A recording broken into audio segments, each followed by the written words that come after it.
Janaína, vou começar com você, da fala dele sobre o Mauro Cid, depois a gente já vem com a questão do depoimento. É engraçado que ele traz essa versão de que o Cid chega indicado pelo Exército. E eu já ouvi isso de muita gente mesmo, porque como o Cid é filho de um colega de Jair Bolsonaro de turma, tem-se muito essa impressão de que ele vem indicado pelo pai.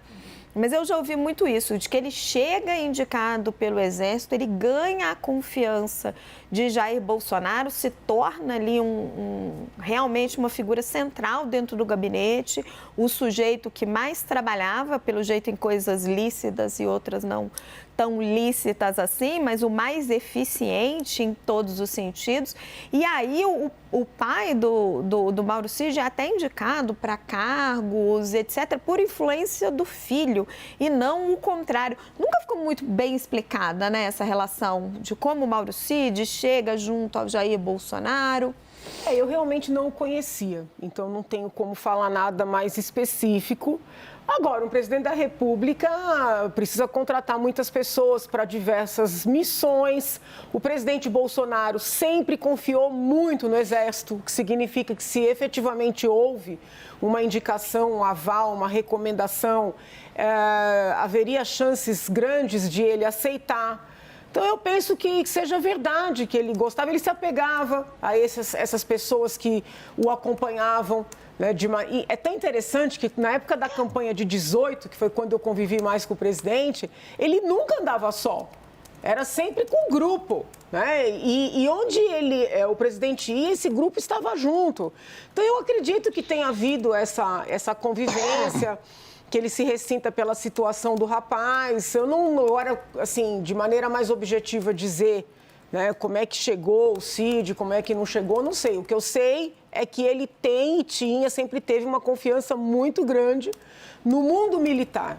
Né? Tanto é que quando teve o drama sobre a vice-presidência, e eu participei muito das conversas, a ideia de buscar um vice, né, militar, um general, que acabou sendo Mourão, e depois, em 22, né, contra todos os conselhos, ele insistiu num general, né, no caso do Braga Neto. Por que contra todos os conselhos? Porque naquele momento seria essencial suavizar, né, a imagem do presidente, ter uma chapa mais amena, mas mesmo assim ele procurou manter. Então, a confiança dele no mundo militar é muito grande mesmo.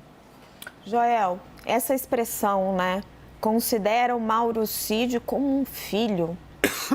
O que te remete a essa relação e o que a gente pode esperar disso num caso como esse, quando o ajudante de ordem está preso, tem toda essa expectativa se ele faz ou não faz uma delação premiada, quais os segredos que a perícia pode achar no telefone dele? Agora que você ressaltou esse como um filho, Raquel, agora sim eu fiz a ligação. Poxa, e os fatos, as suspeitas sobre os filhos do Bolsonaro, né? Será que está aí a ponte, o tipo de relação? Mas, claro, não dá para dizer nada. Ele, evidentemente, gosta desse assessor dele. Era alguém que gozava, assim, de extrema confiança junto ao ex-presidente. Era alguém que a gente sabe hoje também estava em contato direto com diversas pessoas de um caráter para lá de duvidoso, que aparentemente se envolveu com uma delas para conseguir um esquema criminoso de vacinas, que conversava sobre golpe de Estado com pelo menos outros dois. Né? Enfim, alguém muito próximo do presidente e no qual chegava facilmente o pior tipo de discurso golpista, antidemocrático, pró-golpe militar, que circulava nos meios mais insanos do bolsonarismo. Agora, o Bolsonaro, ao mesmo tempo, acho que não quer se comprometer, não quer botar a mão no fogo, pode ser que ele tenha cometido crimes, mas também não quer jogá-lo à fogueira, digamos assim. Então, está defendendo alguém de que ele pessoalmente gosta, que o serviu muito bem e que agora está em situação muito difícil. E o Bolsonaro, ao mesmo tempo, não quer se queimar junto dele. Até agora, aparentemente, nenhum dos crimes que rondam o Cid tocam no Bolsonaro. Mas também não quer deixá-lo totalmente abandonado, até por essa dívida, essa relação pessoal. Raquel, voltando para a segunda observação de Jair Bolsonaro, ele falou: mal deixei a Polícia Federal meu depoimento já estava na televisão. E nós lemos aqui o depoimento de Jair Bolsonaro, belo trabalho do nosso repórter, nosso analista Caio Junqueira, é trabalho da imprensa trazer essas informações a público, mas ele também tem todo o direito de reclamar ali pelo sigilo do processo, da justiça. Como é que você, como jornalista, avalia essa questão? Como você mesma disse, Raquel, nosso trabalho é divulgar. O trabalho da polícia e da justiça é manter o sigilo. Caso haja sigilo, nosso trabalho é divulgar. Ele é uma personalidade pública, tem contas a pagar com os seus eleitores e os não eleitores, com os brasileiros que esperam justiça nesse caso. Voltando à questão do CID, Raquel, eu queria salientar uma fala do Bolsonaro quando ele diz assim: cada um que siga a sua vida, né? Eu não acho que ele tenha cometido nenhum desvio, espero em Deus que não, ele fala isso, e cada um que siga a sua vida. Eu acho que naquele momento ele lava as mãos com relação ao Mauro Cid. Bem típico do Bolsonaro, essa coisa de usar os seus aliados e depois, quando a coisa aperta, quando as investigações chegam perto, ele descarta, né? Ele descartou outros grandes aliados que ele teve, o Bibiano, ele descartou o Jefferson, ele descartou o Anderson Torres mais recentemente, né? Seria ingênuo da parte do Mauro Cid acreditar que o Bolsonaro tomaria partido dele e entraria nessa briga junto com ele.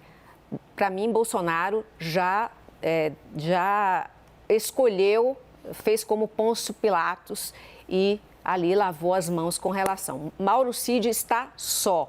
Eu acho que ele fez muito bem em trocar de advogado, procurar um advogado criminalista especialista em delação premiada, porque ele vai precisar de ajuda extra para sair dessa enroscada.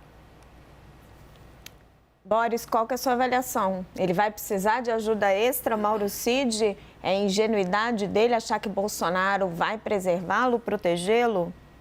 Como é que o Bolsonaro pode protegê-lo? O Bolsonaro está preocupado em proteger a si mesmo. E ele está preocupado em não hostilizar Cid. Ele separa bem a relação filial, né, paternal. Ele é pai do Cid. Eu sinto como se fosse meu filho, é o máximo que ele pode dizer em termos de amor a essa pessoa, né? Eu amo os meus filhos, mas ele separa da parte criminal. Se ele delinquiu, é o problema dele. Espero em Deus que ele não tenha delinquido. Raquel, eu quero vincular tudo isso a uma coisa que eu vejo que está acontecendo ao mesmo tempo, paralelamente. Tem o processo contra o Collor, que me parece que é um acerto de contas do STF, porque ele sofreu o processo de impeachment, não foi impedido, mas depois as penas foram aplicadas, mas ele foi inocentado, inclusive pelo Supremo, em todos os processos. Então, aí tem uma conta a ajustar.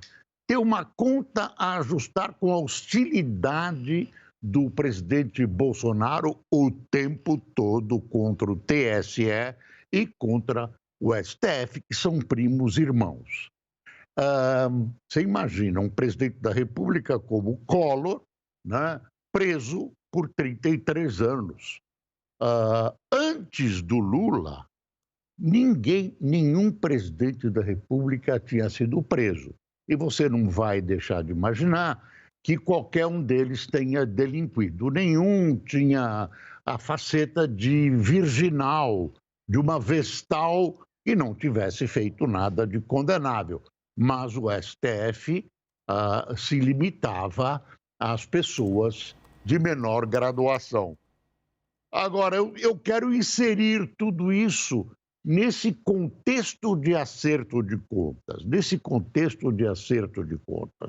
E há uma colaboração de uma certa elite brasileira de uma parte da elite brasileira, e especialmente das esquerdas brasileiras. Veja quem está sendo julgado e quem está sendo investigado com lupa. Veja só. Então eu vejo um vínculo, quase um universo só nessa história toda.